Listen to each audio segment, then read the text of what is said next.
नमस्कार, कैसे हैं आप सब।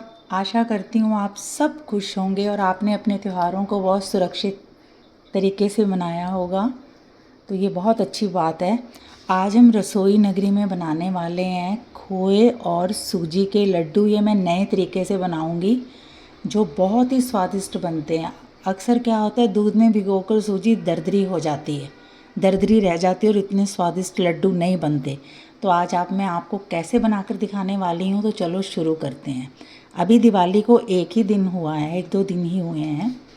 तो मेरे पास यहाँ पर खोए की एक मिठाई पड़ी हुई थी। ये देखिए, ये पूरा खोया है। इसमें काजू और केसर वगैरह पड़ा हुआ मैं भोग के लिए लेकर आई थी, जो बच गई थी उससे हम लड्डू बनाएंगे। ये तकरीबन 100 ग्राम मिठाई है, खोए की मिठाई है, प्योर खोए की। तो यदि आप खोया इस्तेमाल करना चाहते हैं तो 100 ग्राम खोया ज़रूर इस्तेमाल करें, उससे कम नहीं। तो ये प्रोसेस में अभी हमने इसमें थोड़ा सा दूध डालकर इस मिठाई को भिगोना है। यदि आपके घर में बर्फ़ी हो, खोए के लड्डू हो, खोए की पिन्नी हो, तो आप ये सूजी के लड्डुओं में इस्तेमाल कर सकते हैं।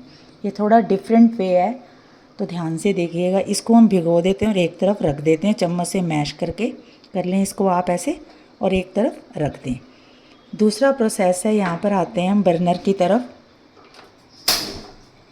यहाँ पर मैंने आधी कटोरी से थोड़ा सा कम, यानी कि छोटी 2 नॉर्मल जो करछियाँ होती देसी घी लिया है। इसके बीच में मैं नॉर्मल जो 2 कटोरियाँ होती हैं सब्ज़ी की, वो मैं सूजी डालूँगी। ये वैसे बारीक सूजी है, लेकिन इसको भूनने के बाद हमने क्या करना है वो मैं आपको बताऊँगी इसके भूनने के बाद। तो अक्सर क्या होता है, हम सूजी को भूनते नहीं हैं ज़्यादा। सूजी को हल्का भूनना ज़रूर चाहिए, बहुत जलाना नहीं चाहिए। इसको स्लो आंच में कम से कम लाइट ब्राउन हम करेंगे, यानी कि इसका कच्चापन ख़त्म करेंगे। और दूसरी तरफ यहाँ पर मैंने 2 चम्मच देसी घी लिया, जिसके बीच में मैं बादाम छिले हुए हैं, जो छिले हुए बादाम और ये काजू, इसके बीच में भूनूंगी इसको थोड़े से घी में। मैं ज़्यादा ड्राई फ्रूट, मगज़ वगैरह और अखरोट इसलिए यूज़ नहीं कर रही हूँ क्योंकि जो इस मिठाई, खोए की मिठाई में काफ़ी ड्राई फ्रूट पड़ा हुआ है। तो ये 3 काम हम पहले करेंगे और उसके बाद इसके नेक्स्ट प्रोसेस को शुरू करेंगे। तो चलो सबसे पहले मैं इसको भूनना शुरू करती हूँ। मिलते हैं 15 मिनट के बाद। सूजी को मैंने भून लिया था, लेकिन इतना ही भूना है कि इसका कच्चापन ख़त्म हो जाए। बहुत मतलब डार्क ब्राउन नहीं करना। अक्सर हलवे के लिए कई बार डार्क ब्राउन भी की जाती है। अब मैं आपको दिखाती हूँ कि वो जो मैंने खोए वाली बर्फ़ी को थोड़ा सा दूध में भिगोया था, उसका मैंने एक पेस्ट तैयार किया है। यदि आपके घर में खोए वाली बर्फ़ी, पेड़ा ये नहीं है तो आप खोया लें। 100 ग्राम वो पहले बता चुकी हूँ।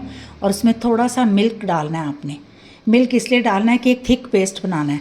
अब हमें इसे, और जो सूजी है उसको बहुत ज़्यादा मतलब गर्म नहीं रहने देना कढ़ाई में। अब ये थोड़ी कोसा यानी ल्यूक वार्म हुई है। अब इसके बीच में इस पेस्ट को हम डाल देते हैं।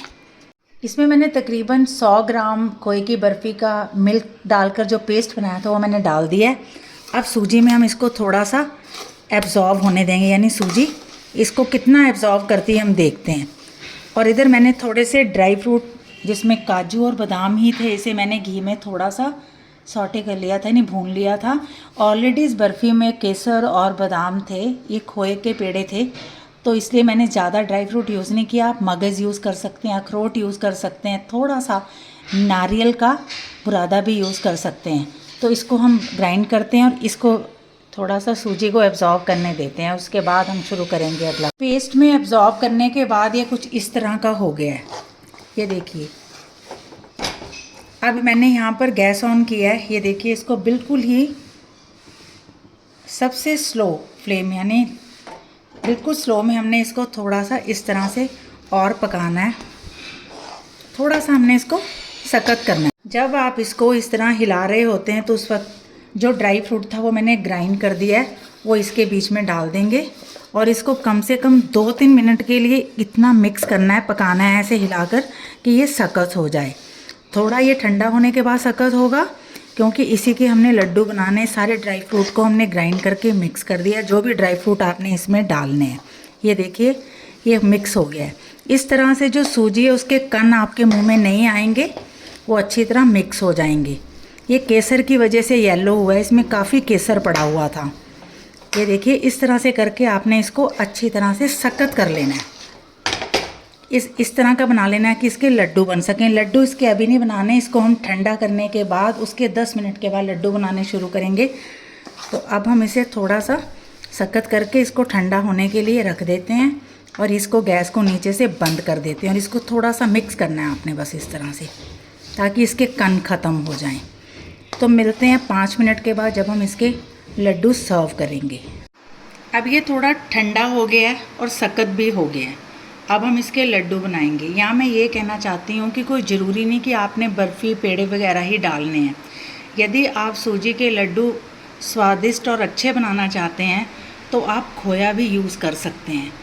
खोया और दूध के बीच में अच्छी तरह से भुनी हुई सूजी को यदि आप 7-8 मिनट के लिए भिगोते हैं तो वो लड्डू सॉफ्ट रहेंगे और बारीक सूजी ही इस्तेमाल करनी चाहिए।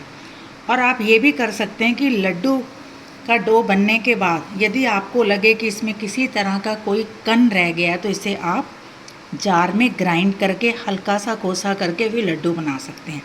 तो अब ये लड्डू का मिक्स तैयार हो गया। अब मैं आपको दिखाती हूँ। ये देखिए, कहीं पर भी सूजी का कोई कण मतलब इसमें बाकी नहीं रह गया है। अब बस हमने इसको बनाना है। ये देखिए कितना बढ़िया मिक्स बना है। अब इसको आप खाएंगे तो इसके सामने मोतीचूर के लड्डू भी कुछ नहीं है। तो अब हम इसको इस तरह से गोल गोल बना लेते हैं। ये लड्डू आराम से आप 1 या 1.5 महीने तक रख सकते हैं। आगे इतनी सर्दी आ जाएगी कि फ्रिज की ज़रूरत ही नहीं पड़ेगी। और गर्मियों में यदि बनाते हैं तो इसे आप फ्रिज में रखिए। ये देखिए कितना शानदार लड्डू बना है ये। कोई कहेगा इसे ये सूजी का लड्डू है, जब इसको खाएंगे तो तब आपको पता लगेगा कि ये कितना स्वादिष्ट है। इसके बीच में बारीक कर ग्राइंड करके जो ड्राई फ्रूट भरे गए हैं और जो केसर है ये येलो रंग केसर का है। यदि आपके पास केसर नहीं है तो कोई ज़रूरी नहीं है कि भी आपने केसर डालना ही डालना है। अब इसमें मीठा डालने की भी ज़रूरत नहीं पड़ी, क्योंकि जो खोए की मिठाई थी उसमें मीठा काफ़ी था और आजकल सभी कम मीठा खाना पसंद करते हैं। तो इस तरह से हम सारे लड्डू बनाकर सर्व कर लेते हैं।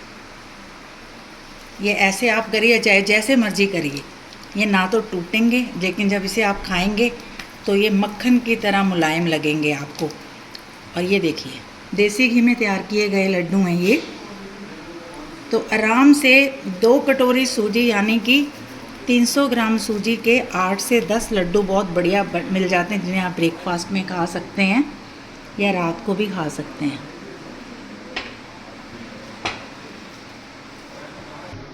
ये देखिए, ये अब लड्डू मैंने सारे बना लिए हैं। किसी भी लड्डू को आप उठा के देख सकते हैं, ना ये चिपकेंगे और ना ही ये ख़राब होंगे। ये देखिए कितने बढ़िया सॉफ्ट लड्डू बने हैं। इस तरह से आप घर में सूजी के दिवाली की पड़ी हुई आपकी कोई बढ़िया मिठाई आए तो उससे भी बना सकते हैं और खोए से भी। फिर आती हूँ एक नई वीडियो के साथ। तब तक आप सूजी और खोए के इस लड्डू को अपने दोस्तों के साथ एंजॉय कीजिए। Thanks for watching.